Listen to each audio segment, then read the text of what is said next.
Hello students. तो आज models review part 2 में आपका पुनः स्वागत है।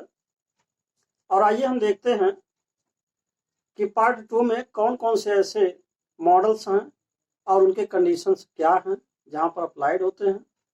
तो आइए शुरू करते हैं।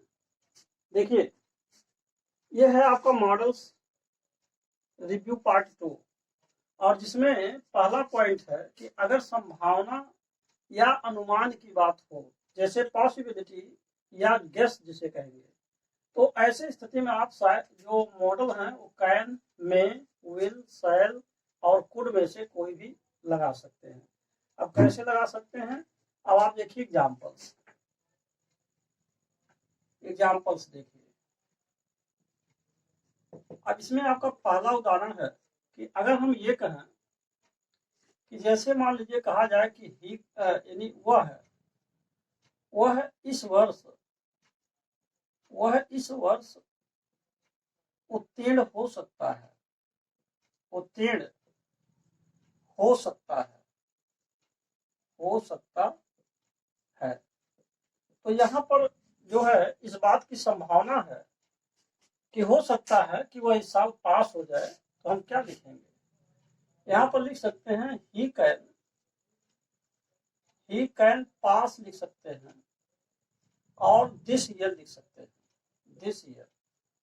अब देखिए, he can pass this year और इसके साथ साथ अगर हम चाहें तो ऐसे भी लिख सकते हैं और अथवा इसी में लिख सकते हैं ही में। संभावना है तो ही में लिख सकते हैं और पास लिख सकते हैं और दिस ईयर लिख सकते हैं। तो चाहे आप कैन लगाइए अथवा आप में लगाएं, दोनों सही हैं। दोनों में से कोई भी आप लगा सकते हैं। देखिए, मैं यहाँ आपको यही समझा रहा हूँ कि एक ही कंडीशन के लिए एक से अधिक मॉडल्स यूज किए जा सकते हैं। तो अब बात आती है कि जहां तक सवाल है, ये था मान लीजिए संभावना के लिए आपका कैन और में इसका आप प्रयोग कर सकते हैं अगर संभावना है। दूसरी बात यह है कि अगर अनुमान की बात आए, गेस की बात आए, अच्छा एक चीज और देखिए, अगर हम अनुमान की बात करें तो अनुमान में बहुत सारे लोग ऐसे हैं। देखिए, इसमें सारे के सारे जो मॉडल्स हैं सब यूज किए जा सकते हैं। यह एक ऐसा मॉडल है। अब देखिए कैसे। अब उदाहरण नंबर 2 हम आपको समझाते हैं। Example number 2। अब अगर ये कहा जाए कि जैसे वह, अब यहाँ देखिए कैन हो गया आपका, में हो गया, अब हम आते हैं विल पर। अगर ये कहा जाए कि वह 60 वर्ष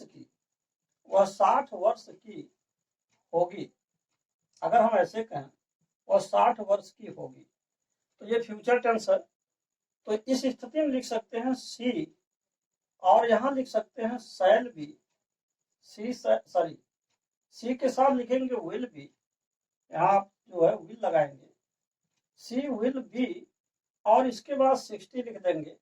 60 years, she will be 60 years old. तो ये हो गया विल।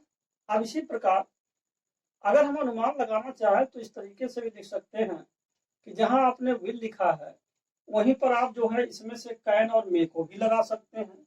इसी पर आप अथवा करके लिख सकते हैं। यहाँ अगर चाहे तो विल के स्थान पर, अब मान लीजिए यहाँ होगी लिखा है, तो सबसे पहले विल के बजाय अब देखिए जहाँ आपका वुड है, ये थोड़ा जो है ये भी संभावना देता है, तो इसको भी लिख सकते हैं फ्यूचर के लिए। अब ये हो जाएगा सी वुड बी, यहाँ हो जाएगा सी वुड बी, इसके बाद लिख सकते हैं 60 और ईयर्स ओल्ड, यहाँ आप लिख सकते हैं। तो अब देखिए, सी विल बी 60 ईयर्स ओल्ड या सी वुड बी 60 ईयर्स ओल्ड। अब अथवा अगर आप चाहें तो इसको लिख सकते हैं कि मान लीजिए वो 60 वर्ष की होगी, यानी ऐसे स्थिति में आपका वुड हो गया, 60 वर्ष की हो सकती है, ऐसा भी लिख सकते हैं। बस केवल टेंस थोड़ा चेंज होगा। अब देखिए थोड़ा सा टेंस भी बदल जा रहा है। उदाहरण नंबर 3 कर दे रहे हैं। तीसरे में ये होगा कि जैसे अगर कहना हो कि वह 60 वर्ष की, वह 60 वर्ष की हो सकती है, अगर ऐसे कहा जाए सकती है, तो ये आपका टेंस चेंज हो गया, प्रेजेंट टेंस में आ गया।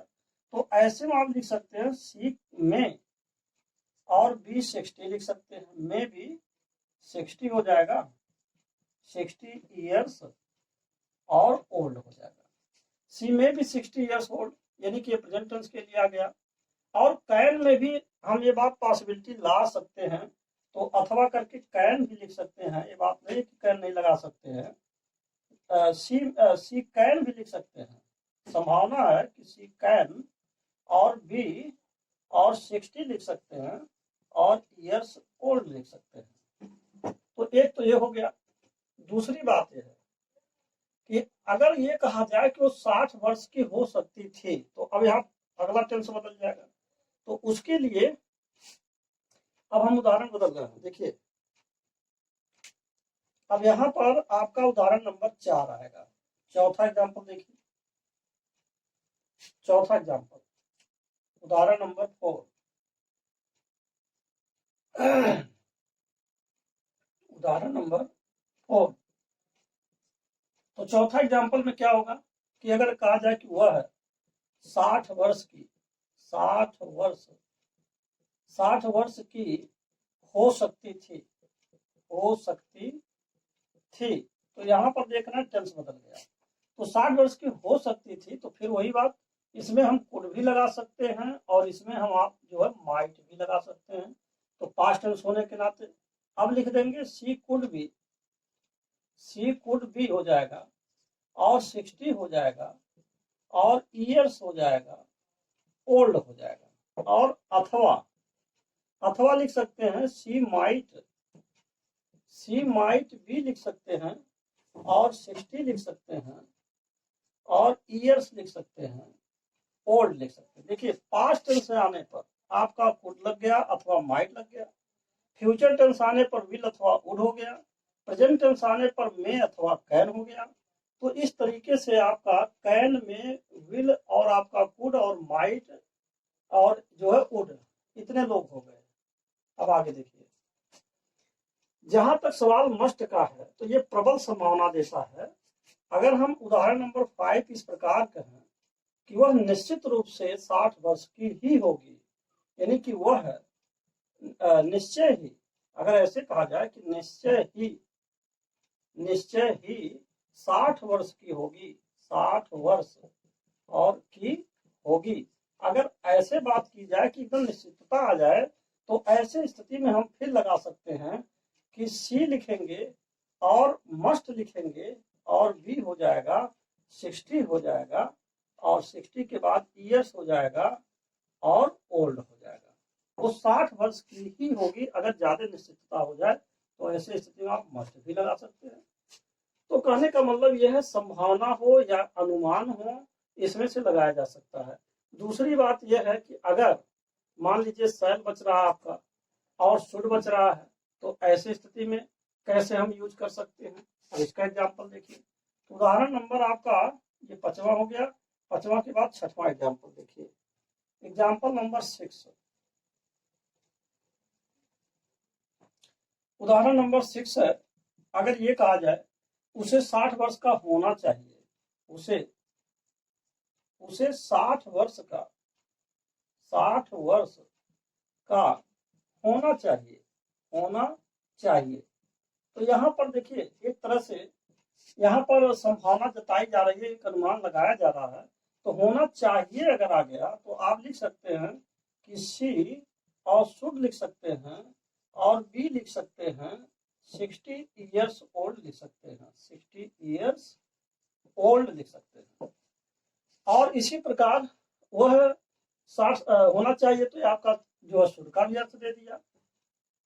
और जहां तक मस्ट का सवाल है, यहाँ पर भी अर्थ लगाया जा सकता है कि वो 60 वर्ष का ही अवश्य होना चाहिए या वो 60 वर्ष की ही होनी चाहिए। तो ये तो हम पहले भी समझा चुके हैं।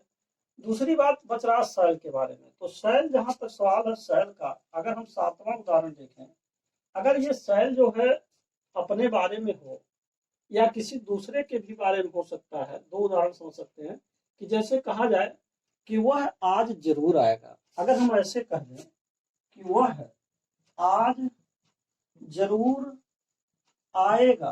तो यहाँ देखिए, यहाँ पर ये क्या बता रहा है, ये अनुमान नहीं है, यह एक संभावना है, प्रबल संभावना बन रही है कि वह आज जरूर आएगा। तो ऐसे स्थिति में ही के साथ शैल लिख देंगे और शैल इसके बाद कम लिख देंगे और टुडे हो जाएगा।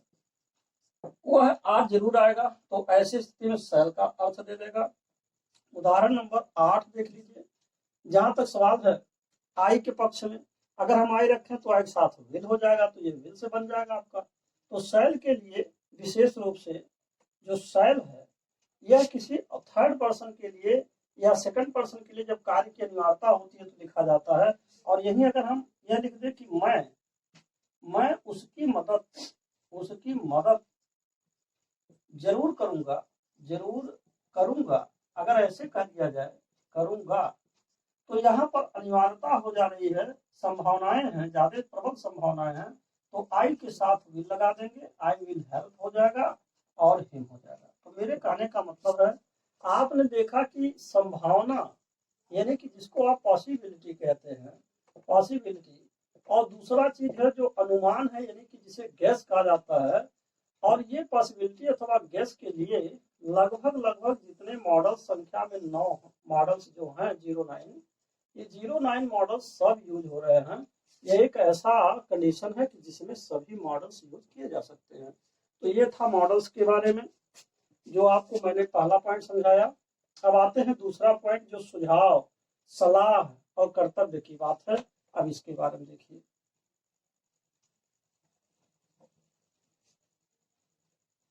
तो इसमें देखिए, सुझाव, सलाह, कर्तव्य, इसमें क्या होगा। अब जैसे कहा जाए, पहला उदाहरण, अगर हम ये कहें कि तुम्हें वहां जरूर जाना चाहिए, या यहाँ ये लिखे तुम्हें वहां जाना चाहिए, सीधे जाना चाहिए। तो यहाँ पर एक तरह से हम मान लीजिए सलाह दे रहे हैं किसी को और ये करें कि तुम्हें वहां जाना चाहिए, तो यहाँ सीधे लिख सकते हैं यू शुड, और इसके बाद गो देयर लिखना है, यू शुड गो देयर।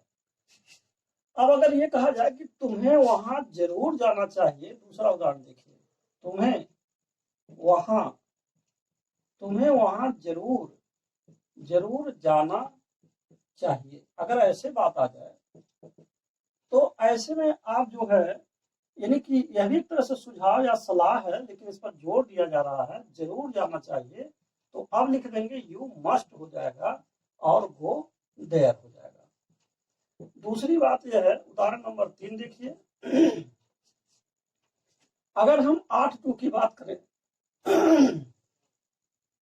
जहां तक सवाल 8(2) का है, 8(2) को हम कर्तव्य के आने पर, किसी मोरल ड्यूटी के आने पर, अगर कोई नैतिक कर्तव्य आता है तो हमको ना शुड लगाना है, ना मस्ट लगाना है, केवल और केवल 8(2) लगाना है। अब जैसे मान लीजिए, अगर ये कहा जाए कि तुम्हें सड़क पर बाएं चलना चाहिए, देखिए अब इसमें जो है नैतिक कर्तव्य आ गया। अब एक बात ये आता है कि नैतिक कर्तव्य क्या है। नैतिक कर्तव्य वे कर्तव्य होते हैं जिनका पालन करना एक तरह से अनिवार्य होता है। जैसे मान लीजिए, नैतिक कर्तव्य वे हैं वास्तव में जिसको कि पालन करना ही होता है। जैसे मान लीजिए, सड़क के नियमों का पालन करना, जैसे हमें गरीबों की मदद करना, जैसे मान लीजिए हमें अपने से बड़ों का सम्मान करना, अपने अध्यापकों को सम्मान देना, तो ये सब हमारे नैतिक कर्तव्य हैं और मोरल ऑब्लिगेशन जिसे कहेंगे। तो नैतिक कर्तव्य के आने पर हम इसका प्रयोग कर सकते हैं 8(2) का। तो ऐसी स्थिति में यू 8(2) लिखेंगे, यू 8(2) और इसके बाद कीप हो जाएगा और कीप टू द लेफ्ट हो जाएगा, कीप टू द लेफ्ट। तुम्हें सड़क पर बाएं चलना चाहिए, you 8(2) keep to the left. तो यहाँ पर आपका 8(2) आ गया। तो देखिए, यहाँ जो सलाह, सुझाव या कर्तव्य की बात है, उसके लिए पॉइंट था शुड, मस्ट और 8(2). अब आते हैं तीसरा जो आज्ञा, आदेश और अनुमति की बात है। अब इसके बारे में देखिए।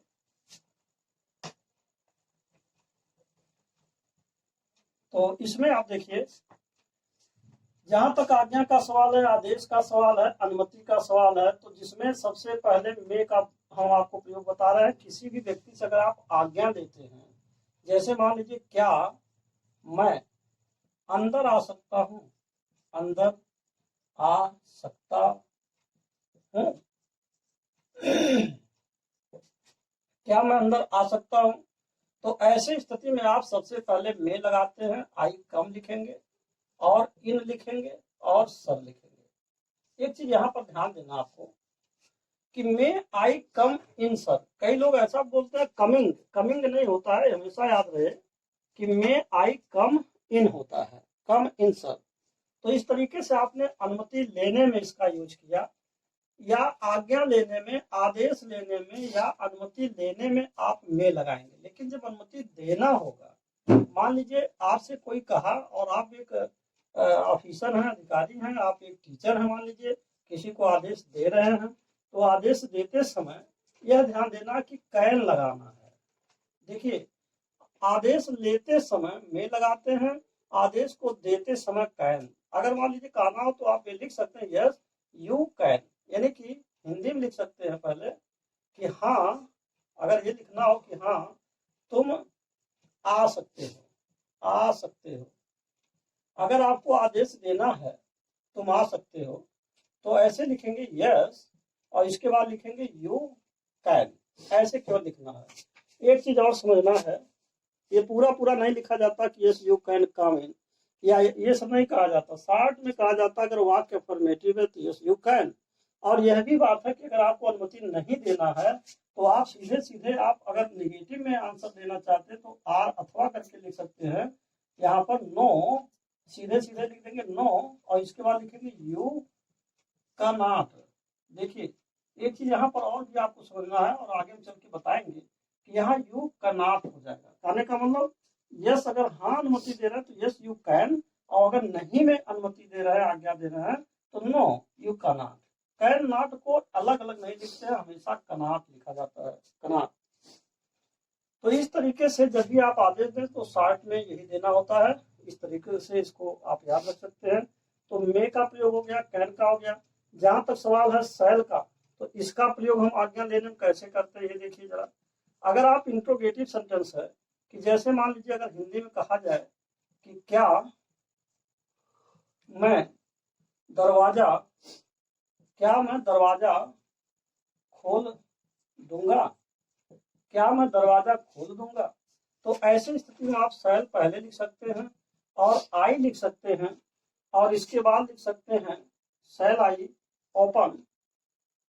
यहाँ पर जो है ओपन हो जाएगा the window, the window, window हो जाएगा। लेकिन एक चीज और ध्यान देना है, सॉरी, यहाँ पर आप डोर लिखेंगे, डोर क्वेश्चन साइन। लेकिन यहाँ पर एक चीज और ध्यान देना है, इससे ज्यादा बेहतर होगा शैल के प्रयोग के बारे में किसी व्यक्ति को आदेश देने के लिए। उदाहरण नंबर 4 देखिए, अगर ये कहा जाए कि तुम्हें तुम्हें वहां जाना पड़ेगा, जाना पड़ेगा। अब देखिए, तुम्हें वहां जाना पड़ेगा, तो ऐसी स्थिति में आप लिखेंगे यू शैल और गो देयर। देखिए, यह वाक्य देखने में ऐसा लग रहा जैसे कि असर्टिव हो, साधारण वाक्य हो, परंतु ये वास्तव में भले ही असर्टिव है, लेकिन ये आदेशात्मक इंपरेटिव सेंटेंस का ये सेंस दे रहा है। अर्थात तुम्हें वहां जाना पड़ेगा, यानी यह एक आदेश दिया जा रहा है। तो इसके साथ यू के साथ हम शैल लगा सकते हैं, चाहे यू हो यानी सब्जेक्ट, चाहे आपका सेकंड पर्सन हो चाहे थर्ड पर्सन हो, इन दोनों के साथ जो है शैल का प्रयोग हम आज्ञा देने में कर सकते हैं। अब आते हैं नेक्स्ट, देखते हैं। तो ये आपका कैन हो गया, मे हो गया, शैल हो गया।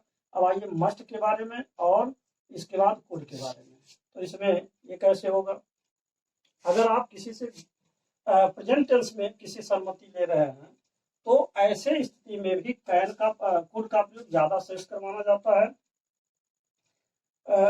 जैसे मान लीजिए अगर कोई मस्ट की बात आती है, मस्ट और कुड दो लोग हैं, तो जैसे मान लीजिए अगर इस तरीके से बात आ जाए कि कोई अगर पूछता है कि क्वेश्चन पूछता है कि क्या मैं यह काम कर सकता, क्या मुझे यह काम करना चाहिए, और दूसरा अगर अनुमति दे रहा है कि नहीं तुमको करना चाहिए, अवश्य करना चाहिए या नहीं करना चाहिए, तो इस तरीके से यह इस प्रकार बन सकता है कि यह कार्य तुम्हें यह कार्य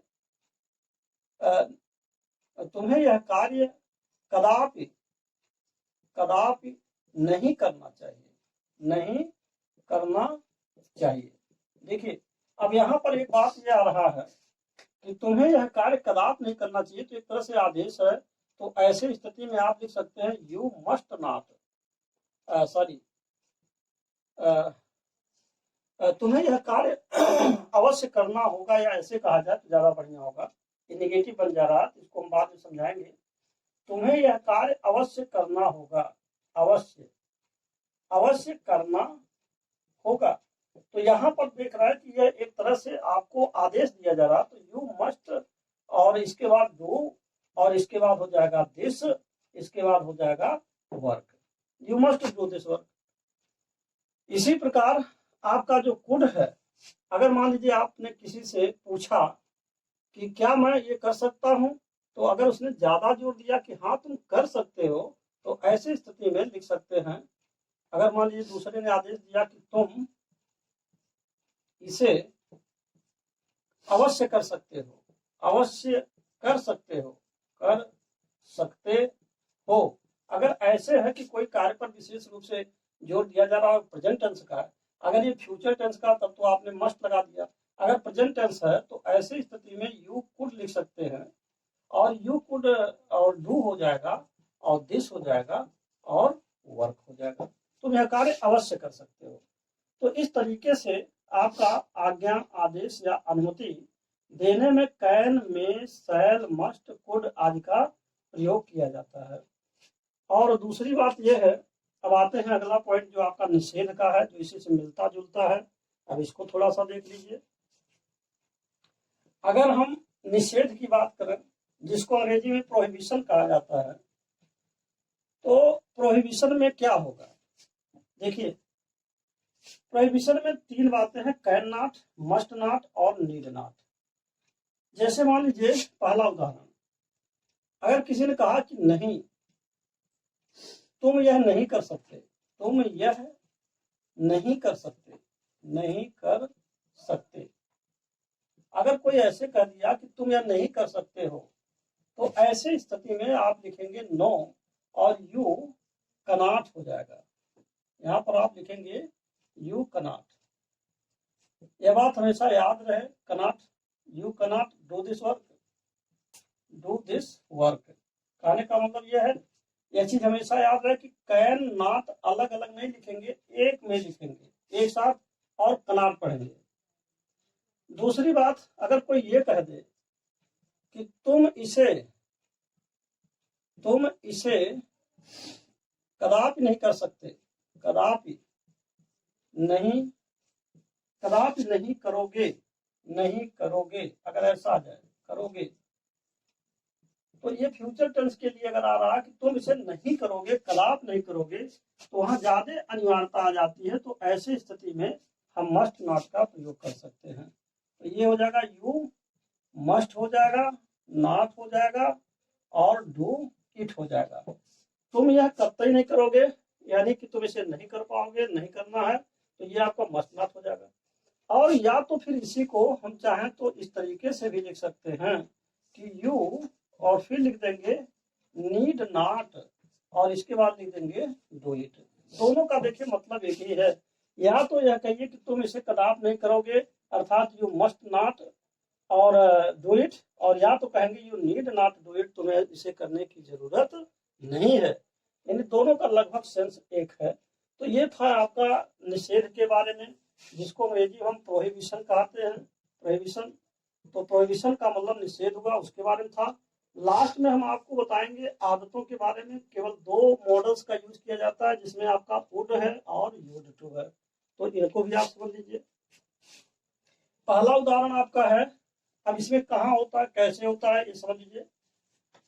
देखिए वुड का प्रयोग अस्थायी आदतों के लिए, देखिए वुड और यूज टू दोनों का प्रयोग हम आदतों के लिए करते हैं, परंतु वुड का प्रयोग अस्थायी आदत के लिए होता है और जबकि यूज्ड टू का प्रयोग अस्थायी आदत के लिए। अब जैसे मान लीजिए कि पहला उदाहरण, जब पहला एग्जाम्पल देखिए अस्थायी आदत के लिए, जैसे वह मुंबई में रहा करता था।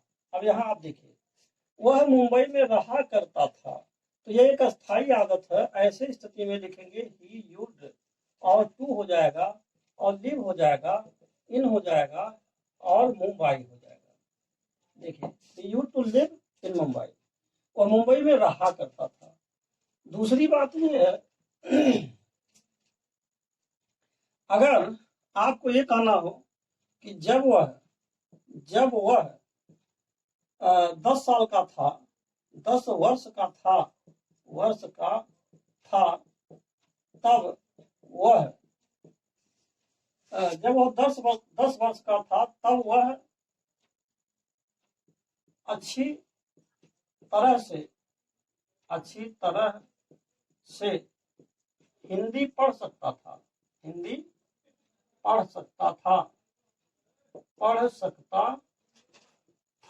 अगर मान लीजिए ऐसे लिखा है, तो अब ये हो जाएगा कि when, और ही हो जाएगा was, 10 हो जाएगा years old,